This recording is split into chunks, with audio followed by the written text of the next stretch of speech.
Good morning, good afternoon, good evening, whichever part of the world you are in. So this is your host Ashutosh, welcoming you for this project management professional PMP certification overview.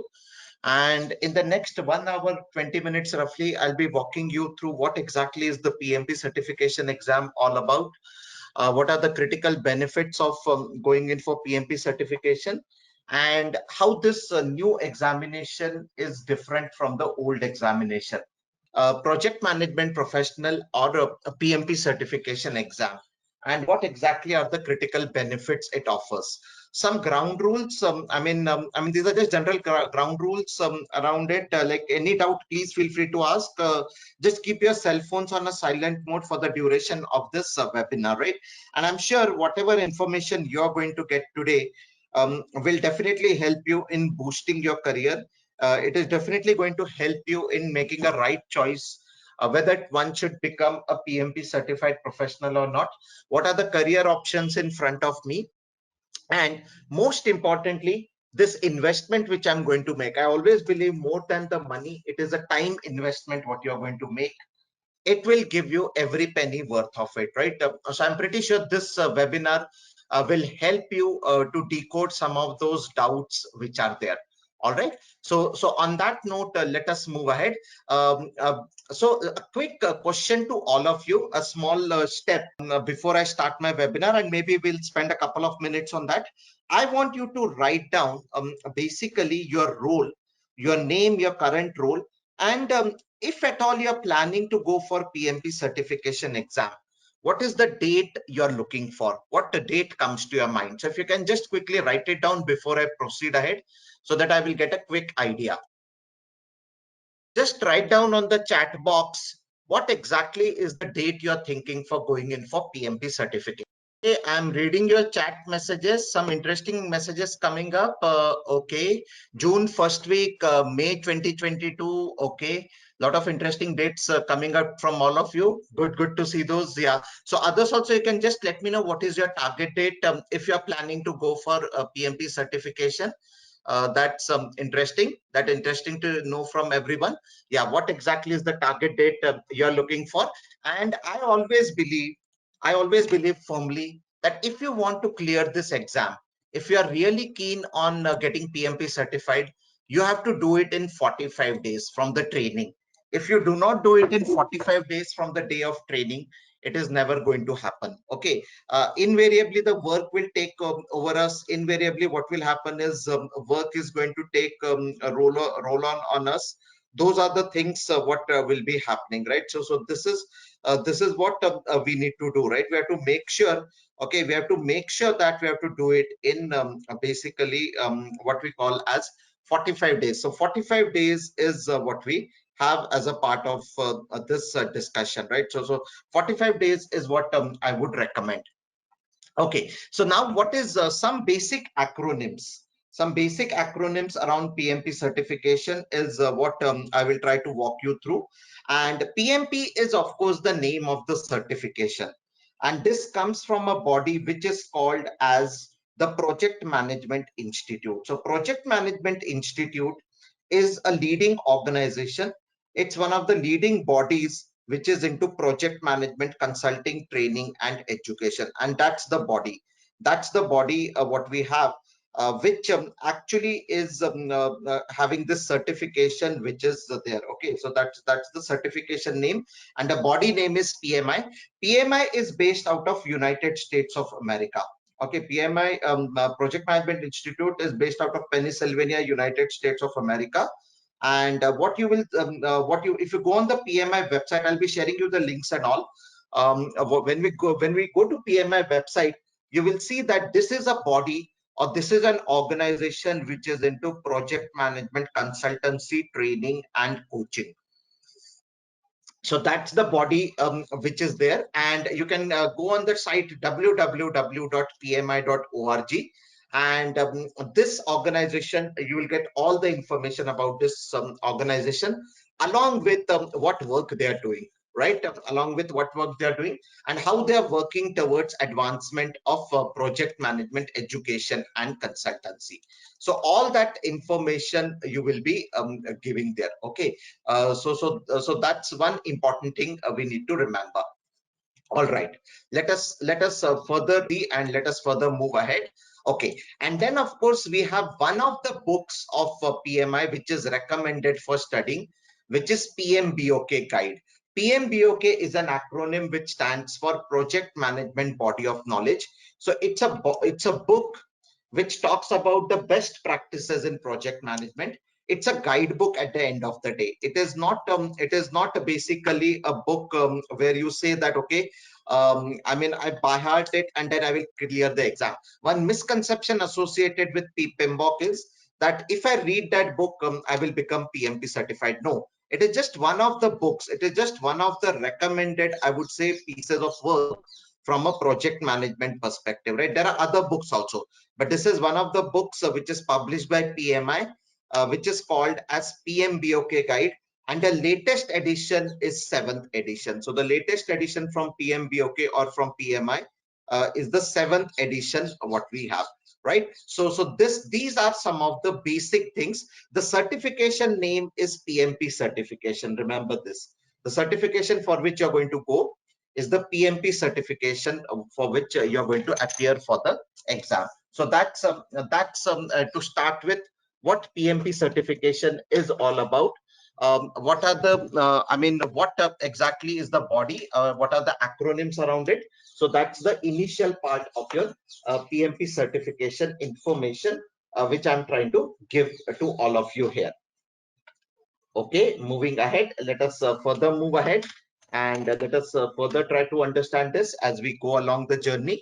Okay, now let us understand why should we go for PMP certification. So if I were to ask you, okay, before I reveal the details, why should one become PMP certified holder? Can you tell me the reason or what motivates you to come and at least think about the PMP certification?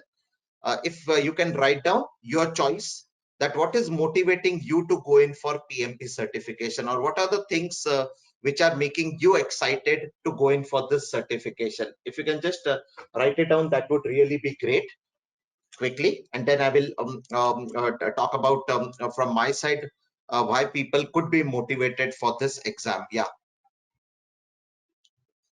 what is motivating each one of you to go for the PMP certification exam? That is the question. And if you can answer that in the chat box or in the question, that would really be great. Either it is, okay, let me see here who all have written what. Higher salary, career growth. Okay, I've been working for almost 3 years, so need a change. Okay, what else? So one, of course, is salary reason. What else? What else could be the reason apart from salary?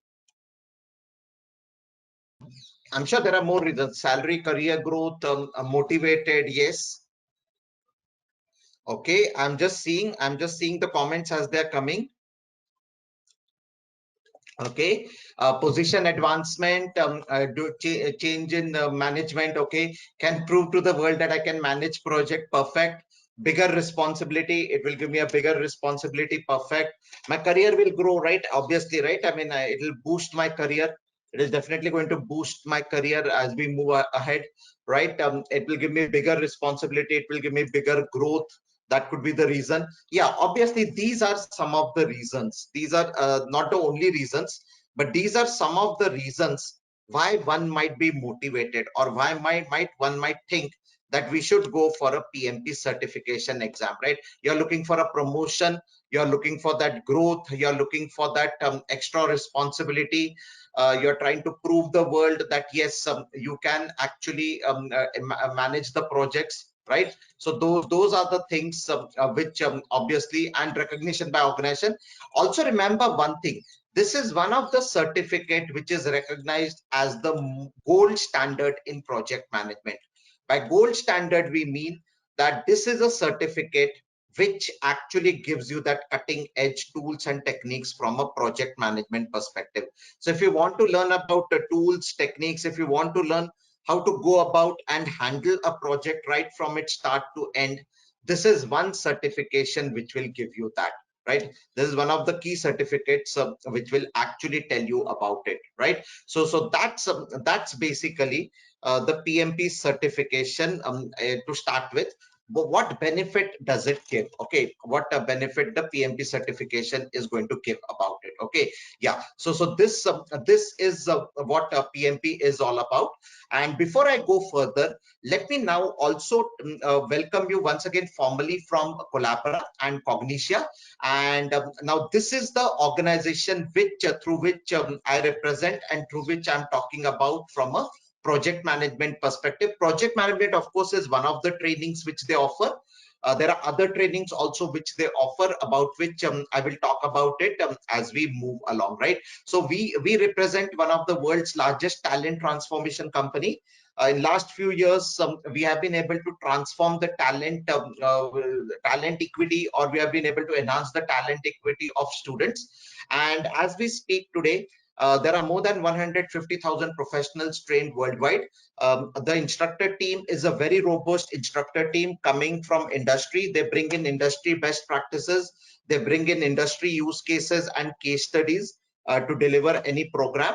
And we have instructors across the globe. We have students coming in from across the globe, and some of the authorized training partnership which we have co-created over the last few years through Red Hat, through ITIL, through Microsoft partnership, AWS, and some of the awards and accolades what we have got in last few years, right? So this is about the organization through which this webinar is being conducted right now.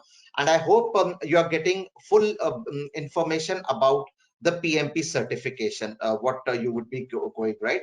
I mean, what you're planning to do, right? So this is basically about the organization and about the entity through which this webinar is being delivered. All right, moving further ahead. Yeah, so we also have a lot of center of excellence as a part of the organization ecosystem. So we have center of ecosystem on machine learning, AI, microservices, DevOps, Agile, Internet of Things, big data analytics, cloud computing, cybersecurity, professional development, and business intelligence. So all these are the center of excellences, which, as I said, they have an industry partnership, and through industry partnership, we bring about the industry perspective in any training. See, one of the important thing you would have observed is when you go for a training for professional courses, see, we are not all college students, we are all professional students. We need real-time industry examples and industry case studies. That is where I said that the real-time use cases and case studies are a part of the official curriculum. Any module you go in for, those will be the part and parcel of your curriculum. All right, moving further ahead. Okay, so now let us understand what is PMP certification all about.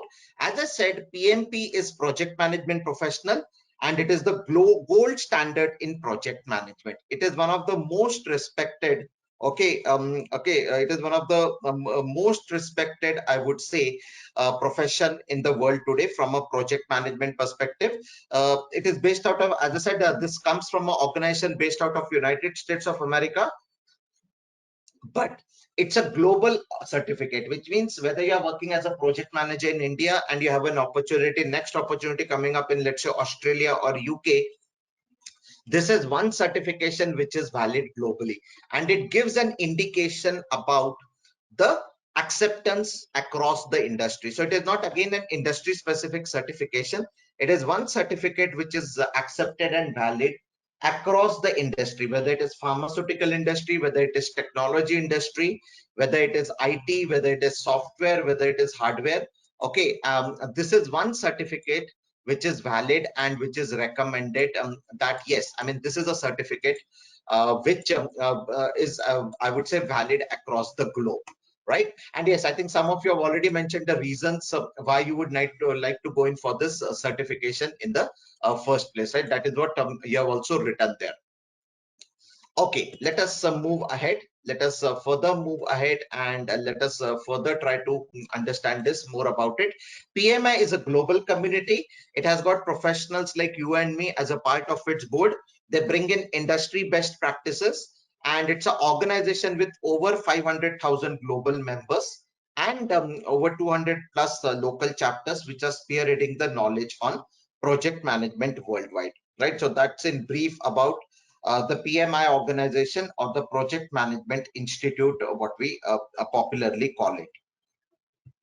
Okay, so some of the reasons why one should become a PMP certified professional. So some of the reasons include, as I said, it is one of the widely and most recognized project management certification. It improves your overall marketability. So when we talk about marketing yourself or branding yourself in the market, this is one certificate which is going to help you do that. Okay, this is that certificate which will make sure that you brand yourself well, and you market yourself well, right? This is one certificate which will help you do that. Number three, your customers are going to have a good sleep if they know that you are a project management professional certified person, which means your customers are really going to be happy. In fact, many contracts these days are signed on the basis of the fact whether your project manager who's going to execute the project, is he or she a PMP certified professional or not. So that is another reason, that is another motivating factor why one should go in for PMP certification, because customers demand nowadays. In fact, between two organizations, all things being said same, they will always pick up that organization which has got a PMP certified professional, because that's what's going to make or break. That is what's going to make or break the deal. Number four, definitely there's a strong correlation between your knowledge about PMP best practices and your actual execution of the project using those practices, right? So that comes in as a part of it, improves, it overall improves the way your project is being executed, right? So it overall improves around it. It is one certificate which is valued across industry verticals, domains, and global enterprises. As I said, whether you're working in a pharmaceutical industry, whether you're working in an IT industry, or whether you're working in a telecom industry, this is one certificate which actually cuts across. It is an industry agnostic certification. It is not a certificate which is okay, which is only for, let us say, IT industry, or let us say only a certification for, let us say, travel and transport industry. Irrespective of the domain you are in, this is one certificate which is valid across the domain. And last but definitely not the least is that it is a certificate which actually is a global recognition. As I said, if you want to switch jobs and you have a job in another country, it's like your degree, it's like your basic educational degree. This certificate is like that. It is valid across the various I mean across various countries also. So you don't have to go in for a separate certification around it. Okay, let us try to understand few important information about this certificate as we go along. There are two ways in which you can become eligible for PMP. One is if you are having a basic bachelor's degree or a global equivalent.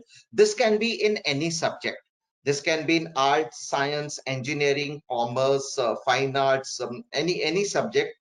This is what we call as the basic degree. The basic education degree is what we need to have. Okay, then if you don't have a basic degree, even if you are having a diploma or an associate degree, that is fine. Okay, that is absolutely fine. Even if you are basically going to have basically a diploma or a degree, that also is absolutely going to be fine. Okay, if you are having a bachelor's degree, you need to have 3 years of experience in leading projects. So that 3 years of experience is something what is required for leading the projects as a now again, your designation need not be a project manager. You could be a project leader or a module leader who could be working in a project. That is absolutely fine, as long as you are doing project related activities, as long as you are a project manager or a project leader or a project member doing project management activities, that is absolutely fine. So if you're having a graduate degree, you need 3 years of experience. If you're having just a diploma, you need to showcase 5 years of experience. So that is the second eligibility criteria. The third eligibility criteria is 35 month of project management education or CAPM certification. right? So this is where the program what we have on offer will give you that. Our program is an exhaustive program which will cover this 35 hours of contact training which is needed for you to become eligible for PMP certification. And yeah, I mean, you can reach out later on to the support team around the program. When is the next program happening? What are the dates? What are the timings? And then accordingly, you can take a call. But the third and the most important thing, the third and the most important thing, what we need to do is we need to have a 35 contact hours session.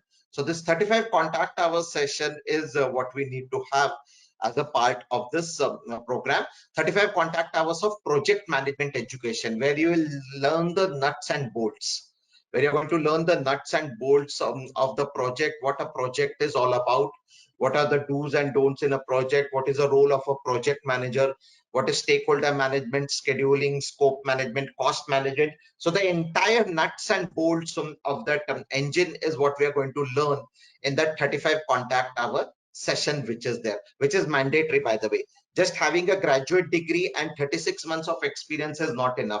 PMI mandates you to go through a 35 contact hour training. That is something which is mandatory, is what we need to remember, right? Because otherwise people will say, I will only do first and second. No, you have to compulsorily go in for this mandatory training, because that is now a part of the I would say that is now a part of your eligibility criteria which you have. Okay, so this is the requirement what we have, or these are the prerequisites for one to become a PMP certified professional. Okay, so that's one of the key things what we have here. Yeah, I hope it is clear so far what we are trying to do. I mean, I'm just trying to walk you quickly through this so that we understand this, that yes, I mean, this is what we would like to do, I mean, from a PMP certification perspective. Yeah, I'm assuming things are clear so far. Can I have a quick yes or a no? I hope the things are clear so far. They're doing a quick check here. If things are clear, I would request you to put in yes in the chat box, so that I mean, it gives me a confidence that yes, I'm explaining things in a proper way. All right, so Jerome, I saw your question, but this particular training, this particular training is or this particular webinar is predominantly on the PMP certification. Okay, is there any proof or document required for company? See, that's what you'll have to, form filling is a different art altogether. We also help you to fill the PMP application form. So when you're in a class, if you have enrolled for our class, we also help you to fill in the PMP application form. How do we go about and fill in the PMP application form? So that's a part of the course. You don't have to show any proof. You don't have to show any proof. Only if your application is audited, you will be required to show a proof. Otherwise, it is not required to show a proof. All right. Pearson VOE is the official testing partner for PMP certification. So you'll have to go on the PMP, I mean, for PMP exam, you have to register with Pearson VOE, and you can schedule the exam as per your availability, as per your readiness for the exam.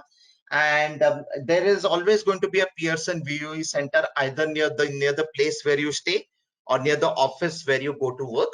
So that's it's a CBT based exam, which means it's a computer based exam. And I'll talk about the exam format in a minute, right? What exactly is the exam format? How many questions you get? I'll be talking about it in a minute. Okay, what exactly is this exam all about? Just give me a minute and I'll be talking about it. And there are three domains on which you are evaluated. The three domains on which you are evaluated is a people domain, a process domain, and the business environment domain, right? So those are the three domains on which we actually are going to evaluate, or rather PMI is going to evaluate you. Okay, three domains on which you are going to evaluate, and the questions can come in any random format. For example, on people domain, you can get the first question. The second question might be on process domain, and let's say the 90th question will be on business environment. So in any random order, questions can come in the exam. Okay, so it's not basically a straightforward thing that okay, first questions will come on people domain, then they will come on process domain, and then only they will come on business environment domain. They can come in any format, they can come in any particular sequence. Okay, now coming to this exam, so what I'm going to open is I'm going to open another document now. Okay, and this document is available on the PMI website. Okay, this document what I'm going to open is available on the PMI website. It is basically the exam content outline. Okay, this document is called as exam content outline, and I'll be walking you through this document which is there, which is officially available on PMI website. So the distribution of items in the exam is as follows: 42% of the questions come from people domain, 50% of the questions come in from process domain, and 8% of the questions come from business environment domain. So that makes it a total of 100% of the questions, right? So that is how the distribution of questions is. But believe me, this information is not of much help you to students, because you as a students will have to study everything. You cannot skip anything, right? You cannot keep anything for option. This is a professional exam, unlike our university or college exams where we could keep some things for option. Here we have to answer. If we don't answer everything, then what will happen is obviously our chances of clearing the exam will be reduced to a greater extent. Okay, let us move ahead. Okay, let us move ahead as we move along. Okay, so let us try to understand this further. Okay, if you look at it, the course is divided into three parts. Domains. How many domains are there? Three domains: people domain, process domain, and business environment domain. So those are the three elements what we have. Okay, the people, and then basically what we have, the process and the business environment domain. So those are the three domains what we have as a part of this. Okay, and under that we have what is called as tasks. So one domain will have multiple tasks to study. For example, the people is a domain, and the people domain, the task statement is manage conflict, because obviously when you're handling people, conflicts are bound to happen. So that is how the hierarchy is. Under domain you have task, and under task you have enablers. What are enablers? Enablers are nothing but actions you will take to work on the task. What is the ground level action or ground level activity you will take in order to handle this task? Right now it might appear Greek and Latin, which is okay. When you go in for the 35 contact hour program, you will come to know details about it. You will get to know much more details about what is this domain and the task and enabler all about. That is what you will come to know in detail about it. Okay, so that's basically as what we call as the configuration which is available. Let us move ahead. Let us further move ahead, and let us further try to understand this as we go along. Okay, and let us move ahead. Yeah, so if you look at it, under people domain you have these tasks. Okay, so under people domain there are 14 tasks which are listed, and each task has a subheading to it, like manage conflict, lead a team, support team performance, empower team members and stakeholders, ensure team members and stakeholders are adequately trained. I'm not reading out all, but I'm just telling you what exactly is given. And under that you have these enablers or actions or activities you will be undertaking. So that's the hierarchy. That's basically the hierarchy in which this is getting distributed, or that's how it is coming in the the hierarchical portion which is there. Okay, so that's the hierarchical portion what we have. Okay, moving ahead, let us move ahead and let us further try to understand this. Yeah, so similarly we have for the people domain, process domain, like and how much is the weightage for process domain? As I said, 50%. How do you manage communication? How do you handle risks? How do you keep the stakeholders engaged?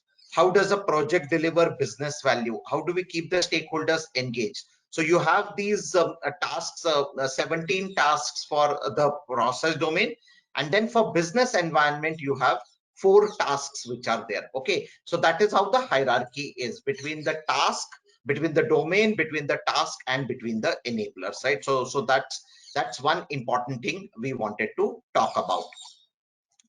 Okay, now coming to this experience. Okay, as I said, what is the experience required? 3 years of experience. This experience has to be non-overlapping. Does it mean that you cannot work on two projects simultaneously? No, you can work on two projects as a project manager simultaneously. What it means is that the hours which are common, the hours which are overlapping hours are only considered once, which means if I'm working on three projects at a time, I cannot claim that I'm working 24 hours a day. My total work day will be only 8.5, or maximum 9 hours, right? So that is what do we mean by non-overlapping projects, right? You could definitely be working on multiple projects, but it's a non-overlapping project which is there. Okay, okay, so that's how it will be done. Okay, that's how it will be carried out. Okay, let us move ahead. Let us further move ahead, and let us further try to understand this as we go along. Okay, let's move ahead. Yeah, and yeah, we'll talk about the fees and all a little later. Yeah, now coming to exam.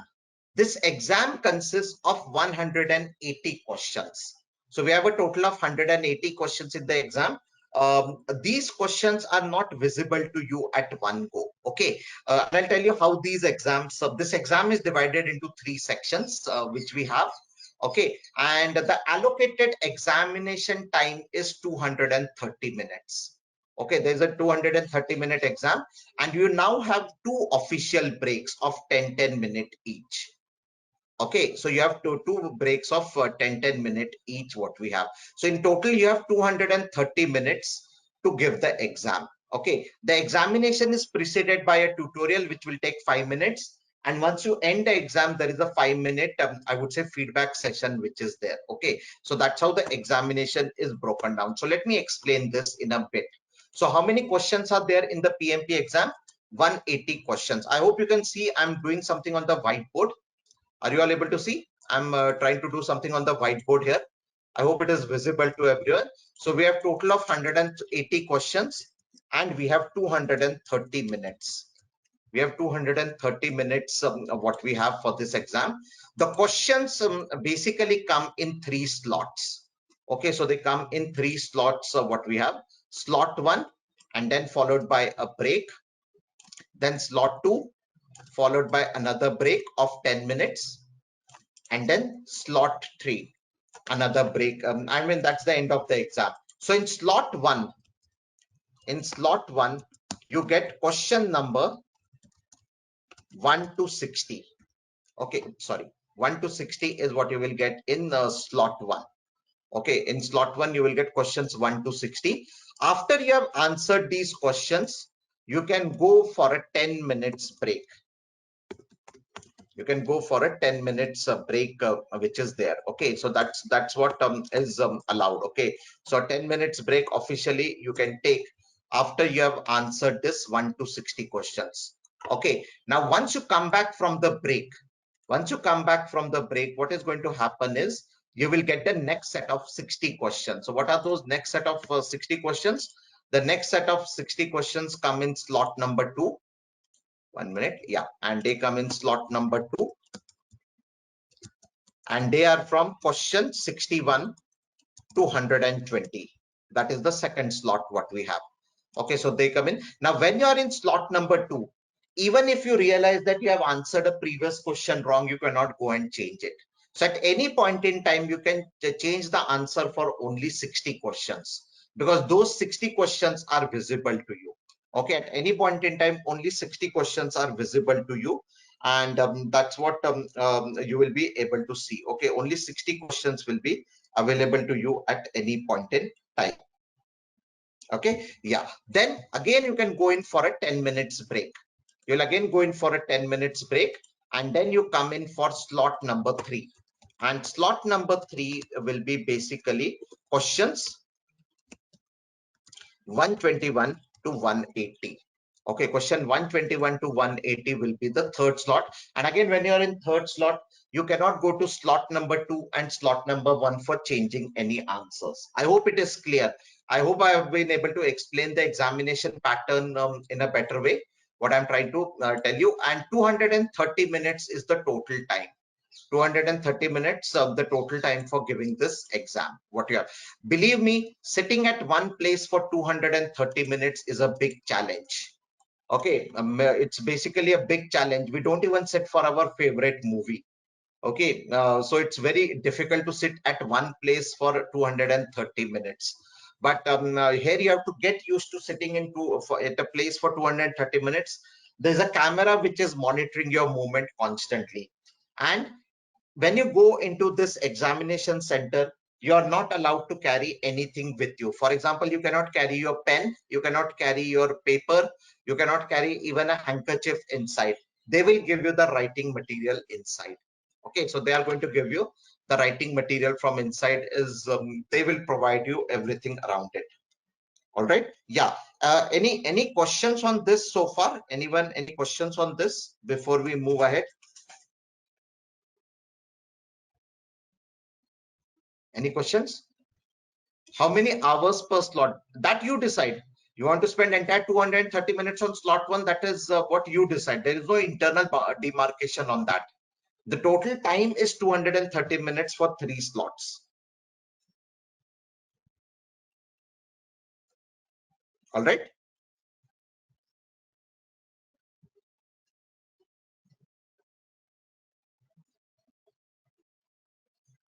Okay. Any other question anyone has? None? Okay, great. Ah, what is the difference between PMP and Prince? Maybe it won't be right for me to answer it here, but I think I already told you the benefits of PMP, right? It's a gold standard on project management. It has got a global recognition. It is valued across industry. That is what I would put it. Okay, so I'm assuming yeah, we can move ahead. Okay, let us move ahead, and let us further so this information is available on the PMI website, and you can download the information from there. Okay, now one more important thing is the PMP examination fee. Okay, the PMP examination fee is 555 USD. Okay, that is a PMP examination fee. Okay, 555 USD is the examination fee, and I mean they accept the fee in many local currencies also. I think they accept it in UK pounds and Indian rupees also. But the total examination fee is 555 USD is the examination fee what we have. You can take up to 3 exams in a year, retake of exams. So, for example, if you don't clear it in the first attempt, you can actually take it in the basically. Okay, basically what you will see is there is a retake of 3 retakes which are available.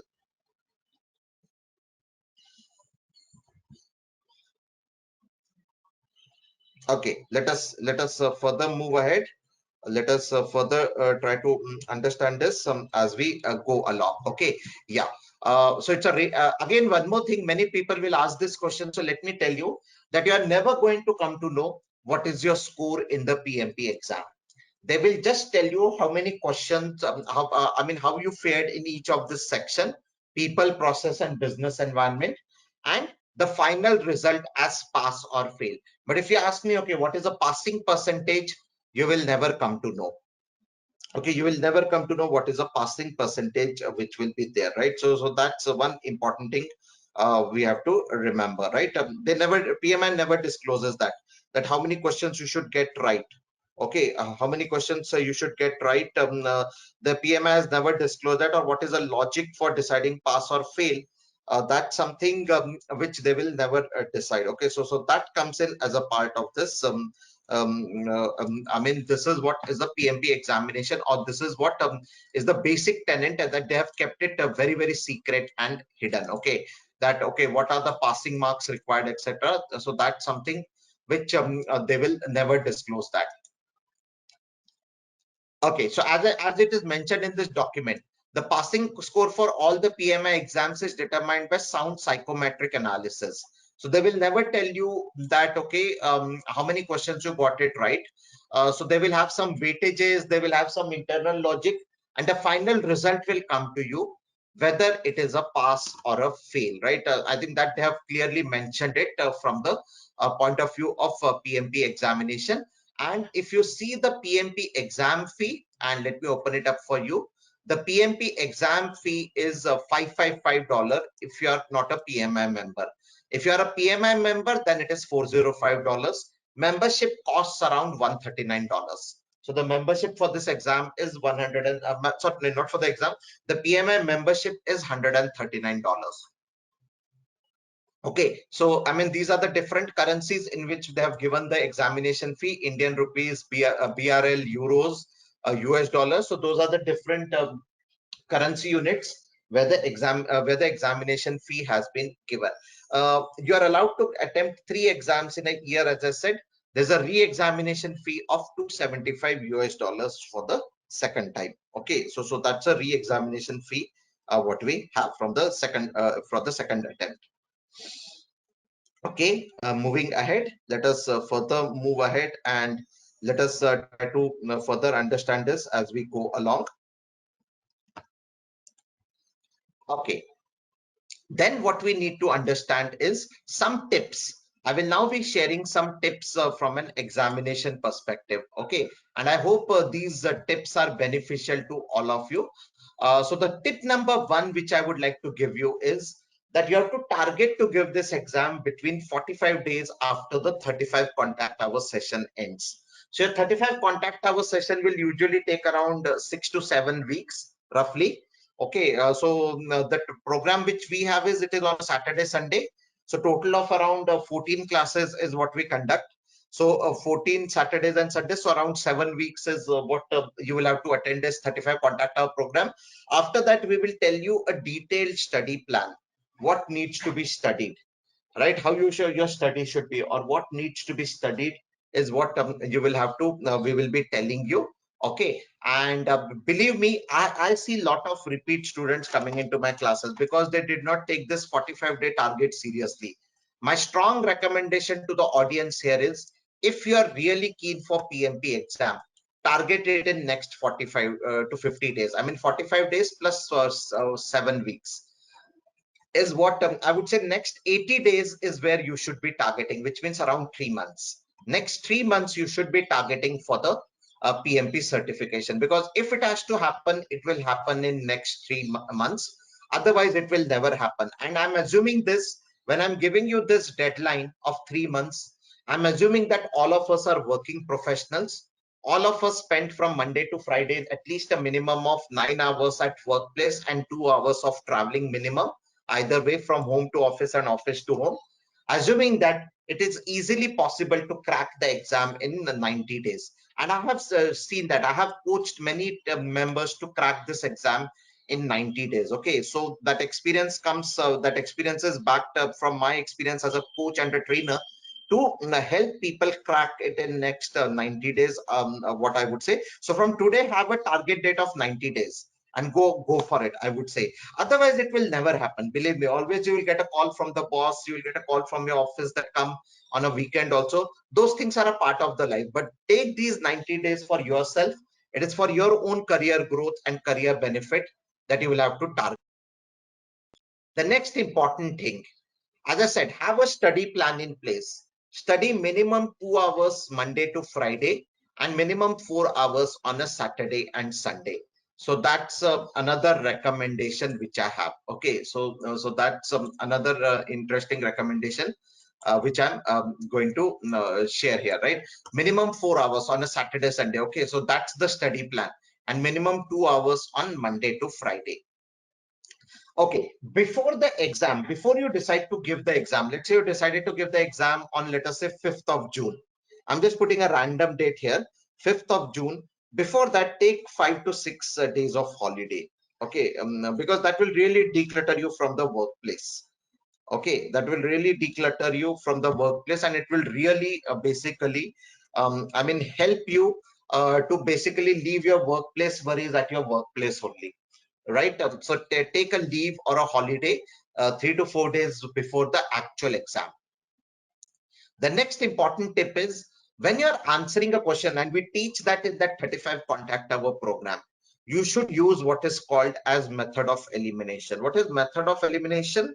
Out of the choices which are available for answer, remember PMP exam is an objective exam.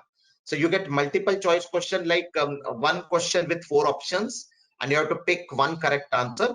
Or you could also have multiple selection or multiple response question, like one question having 7 options and you have to pick up 2, or out of 7 options pick up 3. So it is more like a checkbox rather than a radio button. You can also have drag and drop questions where you have to drag a box from left hand side to right hand side or match the following kind of a questions. So in such questions, try to apply method of elimination. First, eliminate all the wrong choices and then focus on the choices, other remaining choices to arrive at a correct answer. So this comes in as a part of method of elimination, what we call it, right? This is a method of elimination which we have.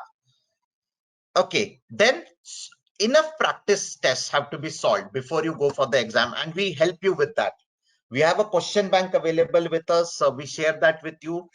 We also have periodic tests in that 35 contact hour program. In fact, just to tell you, PMI recommends a 35 contact hour program, but our program is a 40-hour program. So we are actually giving you more because we are giving you practice tests, we are giving you case studies, we are giving you exercises in between to help you solve and to help you gain that confidence before the actual exam. So our program, just to correct, it's a 40-hour program. It is not a 35-hour program. We were giving more than what PMI requires or what PMI expects students to have. So that's another USP, I would say here, or another reason why you should enroll for this 35 contact hour session. And we give you a lot of practice tests. We give you a lot of tips and tricks. We give you a lot of time boxing approaches, how you should go ahead and time box time box the exam, right? How you should exit section 1, section 2, etc. So all those things we give you enough practice tests around it, right? Then next important thing, very important, there is no negative marking in the exam. So do not leave any question unanswered because this is a golden opportunity. Since there is no negative marking, the advantage is that you can answer everything, right? I mean, why leave anything unanswered? Why leave anything? Why leave any question unanswered, right? So because there is no negative marking in the exam, so go ahead and do it, right? I mean, go ahead and go for it, right? That is what I would recommend here. Questions, tip number 7. If a question is taking more than 90 seconds to respond, then select the closest option in that section and mark the question for review and move ahead. But before you close the section, make sure you come back to the review question for changing the answer or for keeping the answer. Okay, so you can mark a question for review and you can move ahead, right? So if it is taking more than 90 seconds, do not spend too much time. Okay, just to give you a simple mathematics, any guesses how much time you have per question? Quick guess. Has anyone done the maths around it? How many questions are there? I told you 180 questions. And how many minutes you have? 230 minutes. So for one question, you have roughly 1 minute 27 seconds, which is 87 seconds roughly. You have just 87 seconds roughly to answer one question, which means if you're taking more than 90 seconds, that means it's not worthwhile investing that. Rather mark that question for review, move ahead, because in spending too much of a time, you might actually fumble in the easier questions which could be ahead. So if a question is taking more than 90 seconds, that should be an alert for you. That should be an alert that yes, I think time for me to move ahead, and select the closest option, mark it for review, mark the question for review and move ahead. That's what I would say here. Okay, section check. Yeah, every section, before you submit every section, make sure that you do a section check. Okay, and then proceed for a 10 minutes break. And then when you come back, because remember one thing, make sure that you have answered all the 60 questions in that section. Because if you have not answered, then the chances of passing will be reduced. And there is no negative marking. So even if you don't know the answer, give an option which you think is the closest and move ahead. So there's a way in which you can identify that. In the section, you will see a question grid, which will tell you what are the options of question 1A, 2D. This is what you have selected, 1A, 2D, 3A, 3B, etc. So mark those grids, make sure that the grid is complete, and then only close the section and proceed for a break. And then when you come back, you can then start with the next set of 60 questions. The last but not the least tip which I would like to give you is that have a study plan in place, which is an overarching one, right? Overarching to every one of this is have a study plan in place is what I would recommend. Okay, some more something more about it. I mean, obviously the question will be that is this course enough? Is this 35, or I should not say 35, 40-hour contact course enough for me to crack the PMP exam? I would say yes and no. Yes, why? Because it at least sets you on that path of becoming PMP certification. No, because I would say that there is more to it. There are more elements than this course. Okay, so you need to refer to a lot of reference books. So you have this Agile Practice Guide from PMI, you have this PMBOK Guide 7th edition, the latest edition which has been published by PMI, that is available. Then other reference books which are available. So those reference books are the ones which are recommended by PMI. Okay, so those books is what you will need to do as a part of this journey, right? Those are the books what you'll have to refer to. And yes, there are a lot of videos also. There are a lot of YouTube channels which will tell you that okay, these videos you should be watching, these are the videos you should be subscribing to, and getting a quick understanding about these videos. So that's also something what we will be talking about during the program. So yes, is the course enough? Just having the course is not enough. There is more to it. Okay, there is more to it what we have from a course. I mean, just the course is not going to be enough for it for sure. Okay, that's what I would. So I would definitely recommend that you go ahead with reference books. As I said, we'll be sharing with you the tips and techniques for clearing the exam. We will be sharing with you, I would say, how your study approach should be. And as I said, we also help you in making sure that you fill the examination form in a proper way. Many times what happens is people get confused that how I should go about and fill in the examination form. So we make sure that the examination form is also filled in a proper way, and we guide you, we handhold you through that entire process of examination form filling. Okay, yeah, so these were some of the tips. These were some of the tips which I wanted to share with you. Okay, and I wanted to let you know about this. And of course, we do have this program at regular intervals. But now I'm going to open the floor for any questions before we move ahead. Wishing you all the best in your PMP journey, right? And looking forward to see all of you PMP certified sooner. So on that note, I think we are good to close the session. Thanks a lot and have a great day, evening, or afternoon ahead. Bye for now.